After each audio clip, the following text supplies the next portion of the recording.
Chers frères et sœurs dans les Seigneurs, je vous salue tous dans le nom puissant de notre Seigneur et Sauveur, Jésus-Christ.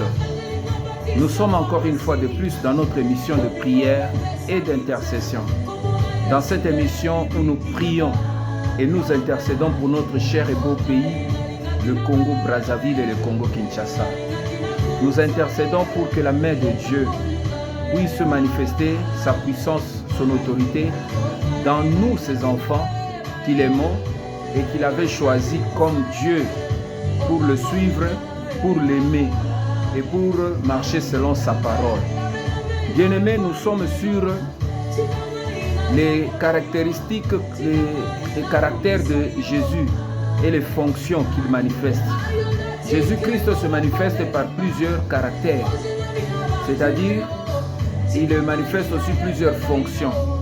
Et nous avons vu quelques fonctions ou caractères dans lesquels Jésus-Christ se manifestait.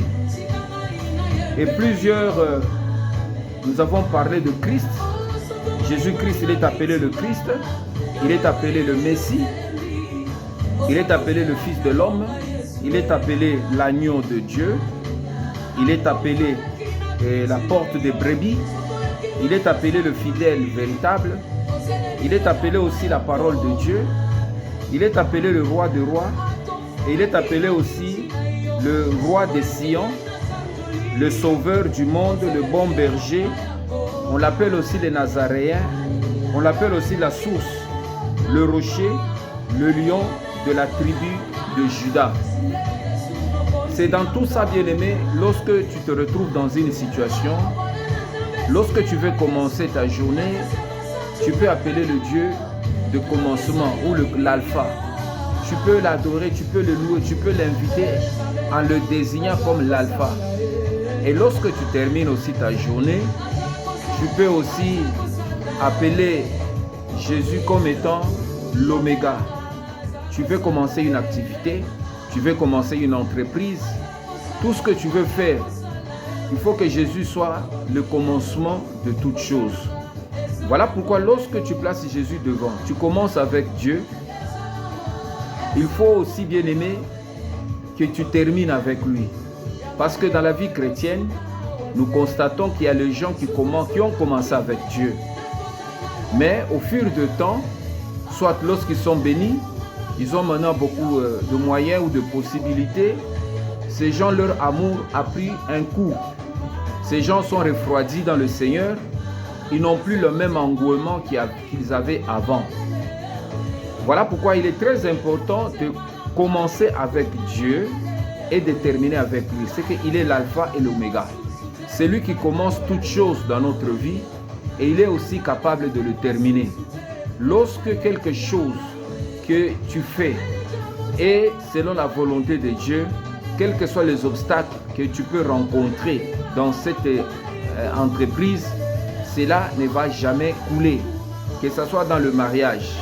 Lorsque Jésus, c'est celui-là qui est la source de votre mariage, la source de votre revenu, la source de votre initiative, la source de tout ce que vous faites, sache bien que la source qui est Jésus, elle ne tarira jamais. Elle peut connaître beaucoup de problèmes, des difficultés. Yango monaka mabala mususu ata ekutani na bambonge, ekutani na mikakatano, mais libala wana ekufaka te. Parce que Yesu ndo aza source. Voilà pourquoi na Grand Congo, tozo senga, tozo bondela pour que Jésus aza la source ya pouvoir oyo eza kodirige biso. Ezala ba démonté, ezala l'empire ya malin te, ezala monde à ténèbres te. Parce que heureux le peuple dont le Seigneur est Dieu, dont le Seigneur est roi. Lorsque Jésus devient le roi de nous, les Congolais, nous allons voir la manifestation de Dieu dans notre vie et dans notre pays. Voilà pourquoi il est très important d'intercéder pour que la main de Dieu torde le cou de puissance des ténèbres et qu'il s'installe et qu'il règne. C'est ça notre combat dans notre prière.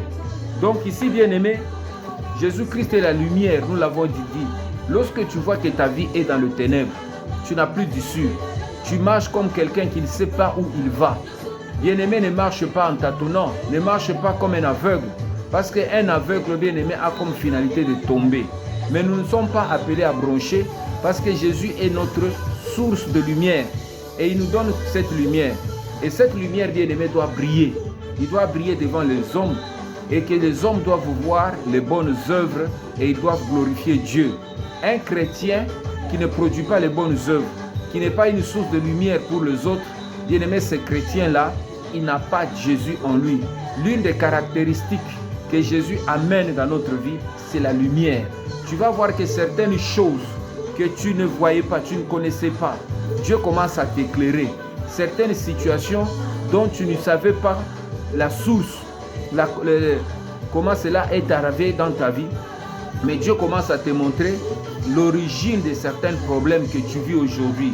Si ça vient de tes parents, si ça vient de l'église là où tu vis, des voisins, les gens de mauvaises intentions au travail, parce que Jésus est la lumière, il ne va jamais te laisser que tu puisses marcher dans le ténèbre indéfiniment. Voilà pourquoi, bien-aimé, il est toujours important de demander, d'appeler la lumière, Jésus la lumière. Seigneur, éclaire-moi. Éclaire-moi sur le chemin. Éclaire-moi ma vie. J'aimerais voir, Seigneur, le problème que je vis aujourd'hui, que je connais aujourd'hui. Quelle est la source, quelle est l'origine de certaines situations qui se répètent et qui ne terminent pas. Peut-être il y a quelque chose qui est comme un cycle. Tu es dans un cycle. C'est-à-dire dans ce cycle-là, tu vis les mêmes choses autant de fois et ces choses-là négatives ne te quitteront jamais.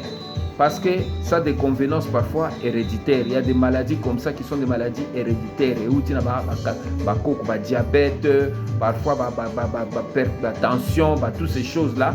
Donc, bien aimé, quand nous venons en Christ, Jésus-Christ doit nous aider à déraciner toutes ces choses. Voilà pourquoi il vient pour nous éclairer. Lorsqu'il vient pour nous éclairer, c'est pour que nous soyons conscients des enjeux, des problèmes que nous vivons, bien-aimés. Donc, il est important de comprendre toute cette émission que nous venons de parler, les différents caractères de Jésus. Bien-aimés, il faut toujours citer Jésus par rapport à ces différents caractères. Par exemple, tu peux l'appeler aussi l'agneau de Dieu. L'agneau de Dieu, c'est celui-là qui prend le péché du monde. Lorsque tu te retrouves dans un cas de péché, tu te bats, mais le péché ne termine pas, bien-aimé. Tu peux invoquer l'agneau de Dieu dans ta vie. Tu dis l'agneau de Dieu qui ôte le péché du monde. L'agneau de Dieu qui ôte le péché du monde. Tu dis Jésus, regarde, tel péché me tourmente. Je n'arrive pas à l'écarter de ma vie. Je n'arrive pas à terminer, à ôter ce péché dans ma vie. Je me bats, mais il revient toujours. Toi qui as le pouvoir, toi l'agneau, Seigneur, je te présente ce péché. Viens dans ma vie, ô agneau de Dieu. Combat ce péché, ôte ce péché dans ma vie. Bien-aimé, Jésus par son esprit, il va travailler dans ta vie. Et tu vas voir des choses qui te tourmentent, quitter. Tu peux l'appeler aussi comme étant le bon berger. Parce que tu as besoin qu'il te conduise. Tu dis, Seigneur, je ne veux pas que mes pensées me conduisent. Je refuse que les démons me conduisent. Je refuse que n'importe quoi puisse conduire ma vie. Mais Seigneur, sois le bon berger. Sois le berger qui doit me conduire vers le bon pâturage. Parce que là où Jésus conduit, bien-aimé, c'est pour les objectifs. C'est pour notre intérêt. C'est pour que nous puissions atteindre les objectifs que Jésus veut que nous puissions obtenir. Mais lorsque nous avons un mauvais berger, un esprit impur, un esprit nauséabond, un esprit qui n'honore pas Dieu, bien-aimé, tu vas voir, même si tu es dans le Seigneur, mais le démon va te conduire dans des sentiers pernicieux. Voilà pourquoi il y a les gens qui ont commencé avec Dieu, tels que les Salomon, qui ont vraiment fait l'adoration, qui ont honoré Dieu en livrant vraiment une offrande qui appelait à Dieu. Mais la fin de Salomon, il s'est retrouvé dans des maisons des idoles. Les femmes l'ont conduit dans l'idolâtrie. Et Salomon est terminé très mal. Voilà pourquoi il est très important, bien-aimé, de pouvoir inviter Jésus comme étant le bon berger. Tu dois refuser n'importe qui de conduire tes pensées. Que Jésus soit le conducteur de nos pensées. Que Jésus soit le conducteur de nos idées. Que Jésus soit le conducteur de nos sentiments. Même nos sentiments, ne négligeons rien, bien-aimé. Que Jésus soit le conducteur de nos émotions. Parce que nous avons aussi des émotions. Que Jésus soit le conducteur de tout ce que nous ressentons au quotidien. C'est très important, bien-aimé. Voilà pourquoi nous continuons toujours dans les caractéristiques de Jésus-Christ. Jésus-Christ, bien-aimé, il est appelé aussi le premier et le dernier. Jésus-Christ est appelé le premier et le dernier. Et c'est très important, bien-aimé, de comprendre cela. Parce que celui qui est le premier et le dernier, c'est celui aussi qu'on appelle l'alpha et l'oméga. C'est-à-dire le premier, c'est celui-là qui a le pouvoir de pouvoir commencer quelque chose. C'est-à-dire c'est lui qui est le premier d'entre le mort, qui est l'aîné, le premier des ressuscités d'entre le mort. C'est lui qui est le premier né de Dieu. C'est-à-dire que c'est lui qui est le premier. Il est aussi le dernier. C'est-à-dire, en dehors de Jésus, il n'y a personne d'autre. Et après Jésus, il n'y a personne d'autre. C'est-à-dire que lorsque nous parlons de moi l'infini jusqu'à l'infini, c'est que Jésus, c'est lui qui est de moi l'infini jusqu'à l'infini. C'est lui qui est le premier et le dernier. Tous les autres sont dans cet intervalle entre le premier et le dernier. Ce sont des secondes, le troisième, le quatrième qui vient après. C'est très important, bien-aimé. Lorsque nous devons savoir comment appeler Jésus le premier et le dernier, c'est que quand tu commences quelque chose, c'est Jésus qui est le premier. C'est à lui qu'il faut d'abord parler. Il y a des gens bien-aimés, parfois nous échouons. Tu as un problème, au lieu même de parler d'abord à Dieu, de parler d'abord à Jésus, toi tu vas voir ton frère, tu vas voir ton pasteur, tu vas voir, je ne sais pas, une personne, un ami, pour qu'il te donne le conseil. Jésus est le meilleur conseiller. Donc il doit être le premier d'être informé de tout ce qui te dérange. Lorsque tu as un problème dans ton cœur, tu as un problème dans ta vie, que Jésus soit le premier à être informé de tout ce qui te tracasse et qu'il soit le dernier à pouvoir, c'est-à-dire que à pouvoir travailler dans la vie. C'est-à-dire tu lui laisses tout le temps de faire ce que lui il fait et ce qu'il veut entreprendre. Vous voyez, bien-aimé. Donc ici, bien-aimé, c'est très important de donner la place à Jésus, qu'il soit le premier à pouvoir savoir tout ce qui te dérange, tout ce qui te tuve. Il est l'alpha et l'oméga, c'est la même chose, bien-aimé. Il est la lumière du monde, nous l'avons dit. Il est le chemin, la vérité et la vie. Jésus est le chemin, bien-aimé. Si tu veux faire entreprendre quelque chose, si tu veux suivre un chemin, et il faut que ce chemin-là soit Jésus. Il faut que ce chemin-là, bien-aimé, soit le chemin que Jésus trace pour toi. Tu sois que Jésus, c'est lui qui te conduit dans ce chemin. Parfois, nous empruntons les chemins qui ne sont pas pour là où le chemin est indiqué pour nous. Vous voyez, bien-aimé. Donc, un enfant de Dieu, avant de s'engager dans n'importe quelle aventure, tu dois savoir que dans ce que je m'engage, Jésus, c'est lui-là qui me conduit. C'est lui-là qui est le chemin. Jésus est la vie. Toute vie, bien-aimé, c'est Jésus. Tu dois avoir la vie de Jésus. Nous devons avoir la vie de Jésus. Nous devons inviter que Jésus soit notre vie. En dehors de la vie que Jésus nous donne, d'autres vies, bien-aimées, c'est la vie du monde. C'est la vie des choses matérielles. C'est la vie qui parfois sont passagers, qui n'honorent pas Jésus. Donc Jésus doit être notre vie, le chemin, la vie et la vérité. Il n'y a aucune vérité en dehors de Jésus. Si tu veux trouver une autre vérité qui n'est pas dans la parole de Dieu, qui n'est pas en Jésus-Christ, bien-aimé, tu ne la trouveras jamais. Des autres soi-disant vérités, ce sont des mensonges, ce sont des manipulations. Donc lorsque nous appelons Jésus, Seigneur, tu es le chemin, parce que je veux m'engager dans ce chemin. Je veux que ce chemin, Seigneur Dieu, tu me conduis sur ce chemin dans lequel je m'engage. Que ce soit toi, Seigneur notre Dieu, le chemin de ma vie. Et tu vas voir, bien-aimé, tu vas marcher avec assurance. Jésus-Christ est le conseiller merveilleux, le conseiller admirable, Dieu fort, Père éternel, Prince de paix. Vous comprenez? Jésus est le conseiller. Tu as besoin d'un conseil. Cherche d'abord le conseil que Jésus va te donner. Prie ton Dieu, prends le temps de prier, dis Seigneur, conseille-moi. Regarde, j'ai deux travaux, je ne sais pas lequel prendre, lequel je dois prendre, dois-je m'engager ou pas? David, souvent, c'est ce qu'il faisait, que la réussite de David dans le combat, c'était quoi? Avant de s'engager, lorsque les Philistins l'attaquaient, lui, il allait d'abord demander le conseil de Dieu. Seigneur, doivent le poursuivre, doivent les attaquer, oui ou non? Dieu dit oui, tu vas les attaquer, mais tu vas les attaquer par les montagnes, ou tu vas les attaquer par la forêt, tu vas les faire ceci ou cela. Et lorsqu'il faisait cela, il avait des réussites. Donc, bien aimé, dans ce monde, si nous voulons avoir la réussite, nous devons avoir le conseil de Dieu. Jésus est le meilleur conseiller, parce que lui-même, il a vécu sur la terre. Lui-même, il a vécu dans le monde. Il connaît le problème des hommes bien-aimés. Jésus-Christ, il est le rejeton de la racine de David, les rejetons de David. On appelle les rejetons, pourquoi? Parce que c'est lui la source de David. C'est-à-dire, David, il est comme l'homme selon le cœur de Dieu. Et Jésus aussi, c'est celui qui est né comme en David, la royauté.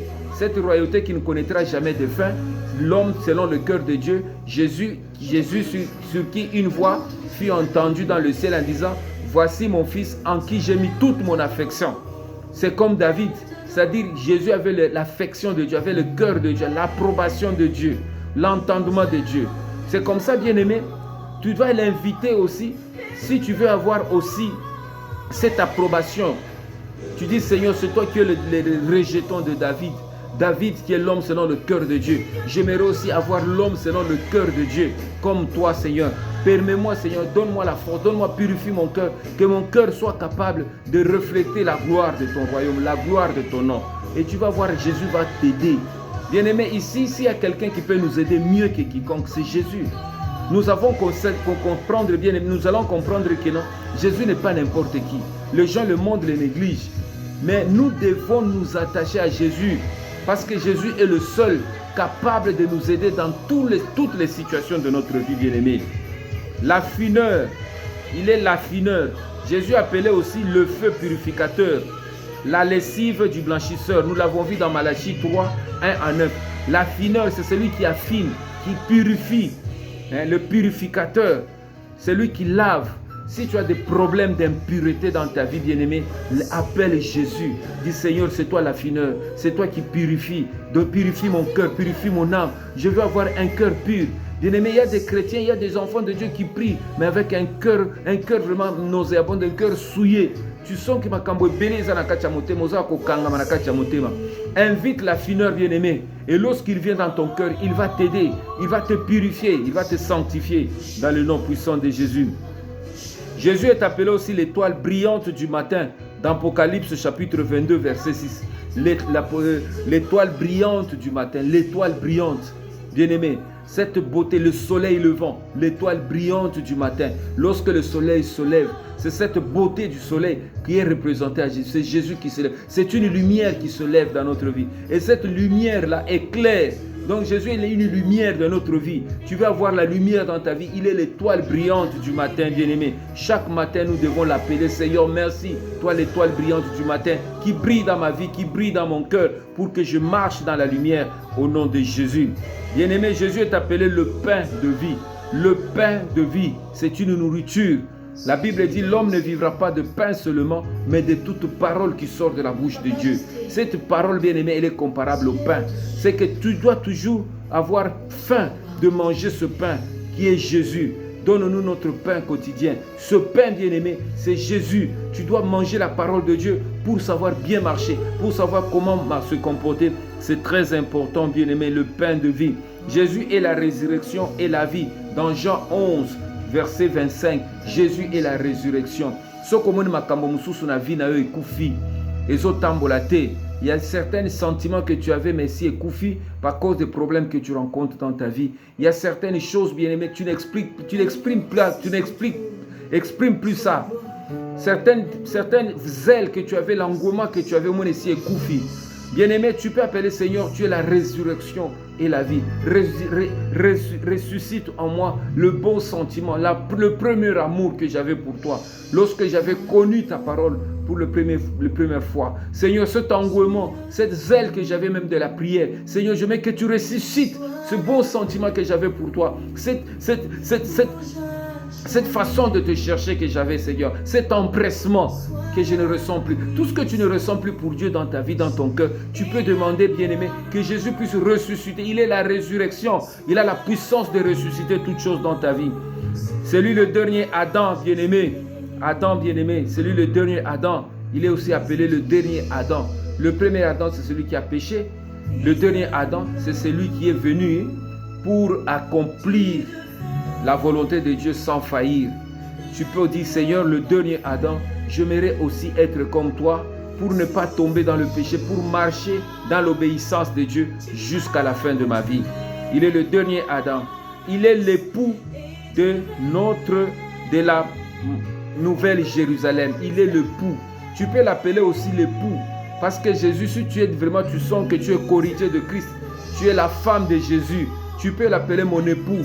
J'ai besoin d'argent. J'ai besoin de ceci ou de cela. Il y a quelque chose qui me manque dans ma vie. Je n'ai plus de habits. Je n'ai plus telle chose dans ma vie. Je n'ai plus telle chose que, Seigneur, mon époux, vraiment j'ai besoin de toi. Et lorsque tu l'appelles par les caractères qu'il présente, bien-aimé, Jésus, il y répond comme un époux. Un époux ne peut jamais abandonner son épouse. Un époux ne peut, il va se battre jusqu'à ce que tu aies ce que tu as besoin, bien-aimé. Il est le nouveau nom, non connu seulement de Jésus et de ses cohéritiers. Il est le nouveau nom. Hein? C'est-à-dire un nouveau nom que personne d'autre ne connaît. C'est ce qui sera inscrit sur les cohéritiers de Jésus.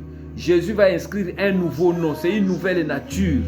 Donc, bien-aimé, tu veux avoir une nouvelle nature, une nouvelle personne, une nouvelle créature, que tu sois une nouvelle créature. Dis, Seigneur, inscris-moi un nouveau nom sur ma vie pour que je ne sois plus ce que je suis aujourd'hui, mais que je sois comme tu veux que je sois pour toi, Seigneur notre Dieu. Et c'est ça qui va nous déterminer notre futur. C'est très, très important, bien-aimé. Jésus-Christ est le vrai cep. Donc ici, bien-aimé, si nous pouvons conclure, le cavalier fidèle, bien-aimé, est véritable, apparu dans le ciel sur un cheval blanc, qui avait les yeux comme une flamme de feu. Il porte de nombreuses couronnes sur sa tête et un nom que lui seul connaît. Les yeux de Jésus sont perspicaces et purificateurs.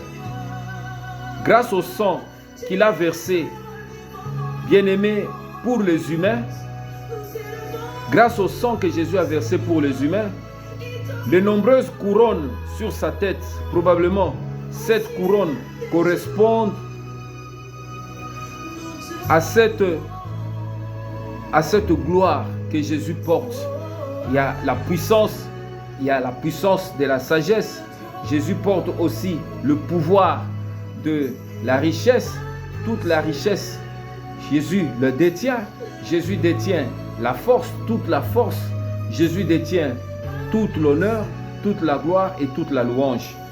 Bien-aimé, le nouveau nom porté par Jésus et ses cohéritiers est très certainement un nom, un lien avec une nouvelle fonction prestigieuse de roi et de prêtre de la terre.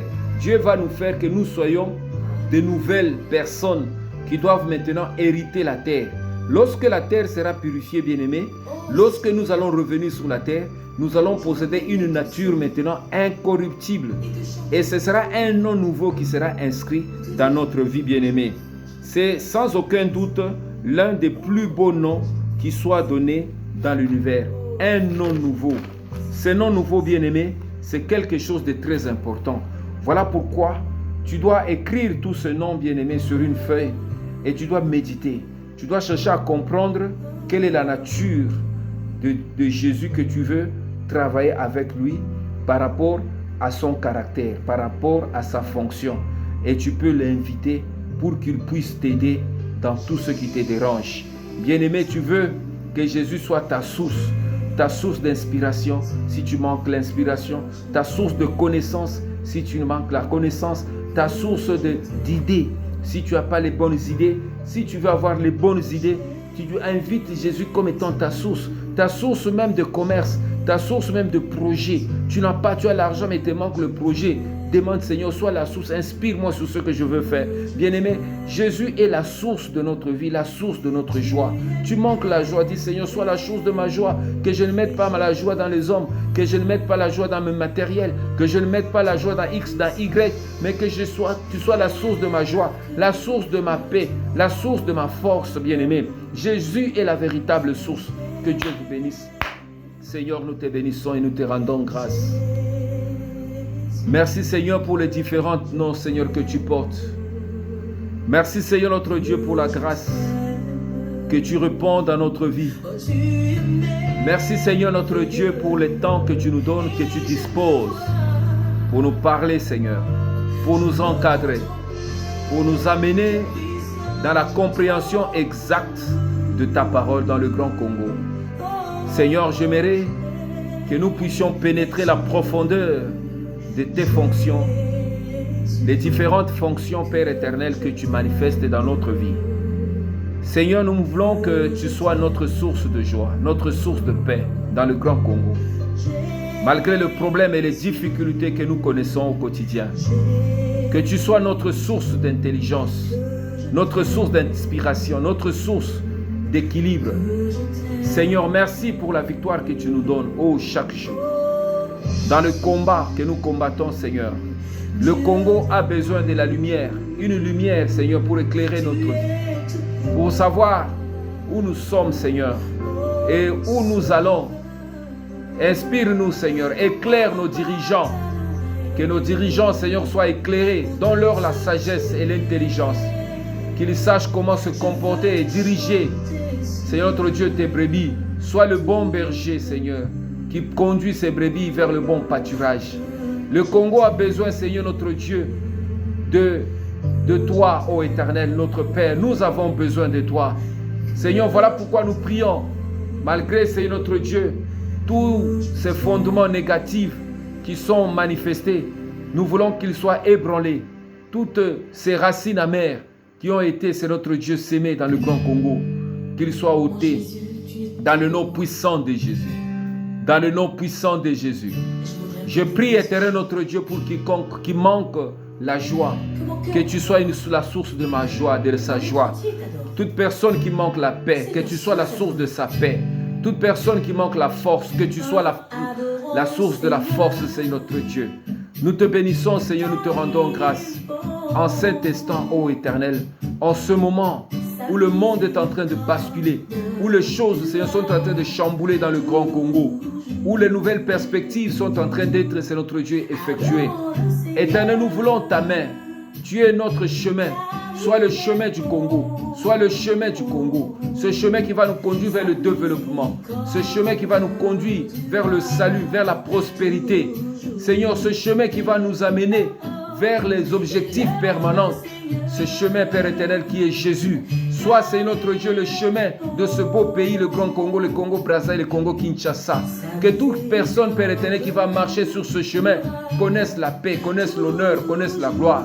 Fais-nous sortir du chemin du mensonge, du chemin du vol, du chemin de détournement, du chemin de l'escroquerie et de toutes sortes de bavures, de l'influence éternelle notre Dieu. Fais-nous sortir de tous ces chemins de ténèbres, de ce chemin de monde de ténèbres, de loges, de toutes ces histoires bizarres qui n'amènent pas, Seigneur notre Dieu, la vie. Nous voulons, Père éternel, que son chemin, Jésus-Christ, soit tracé dans le Grand Congo. Ouvre-nous les yeux, que nous voyons ce chemin, que nous marchons avec toi, Seigneur. Que nous nous tenions la main dans la main, comme les frères et sœurs d'une même nation, d'un même peuple. Donne-nous, Seigneur, cette joie de marcher sur ce chemin. Conduis-nous, Seigneur, selon ta volonté. Seigneur, tu es le chemin, tu es la vie. La vie, Seigneur, la vraie vie. Pas une vie, c'est notre Dieu, tronquée. Pas une vie sombre. Pas une vie mondaine. Pas une vie égoïste. Pas une vie, Seigneur, du péché. Mais une vie d'amour, une vie de charité, une vie d'équité, une vie de justice. Seigneur, tu es la véritable vie. Voilà pourquoi nous invitons que ta vie, c'est notre Dieu, soit manifestée dans le Congo, Brazzaville et Kinshasa, dans nos dirigeants, dans tous ceux qui ont une parcelle de pouvoir. Seigneur, donne-nous ta vie, non la vie d'argent.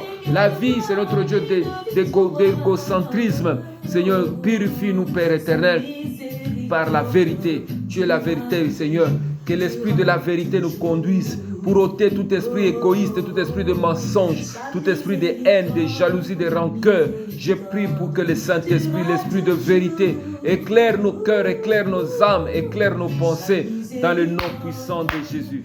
Dans le nom puissant de Jésus. Merci Saint-Esprit pour le travail que tu fais. Nous voulons un Congo nouveau. Nous voulons des Congolais nouveaux. Ceux-là qui doivent chercher, Seigneur, ta face, marcher sur ton chemin, vivre ta vie et manifester la vérité de Jésus dans ce beau pays. Merci pour la nuit, merci pour le jour. Nous te bénissons, Père éternel, que ton nom soit béni dans le nom puissant de Jésus. Bien-aimés, que Dieu vous bénisse. Et nous allons entrer encore dans une autre partie, là où nous allons parler encore du nom de Jésus. Parce que, bien-aimés, la parole de Dieu, c'est Jésus lui-même. Et nous allons un peu de rentrer dans la profondeur parce que Jésus-Christ veut que nous puissions rentrer en profondeur, les connaître toute sa stature.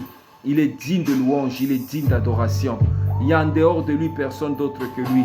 Voilà pourquoi, bien-aimés, que Dieu vous bénisse là où vous êtes et vous encourage encore à continuer à suivre nos émissions.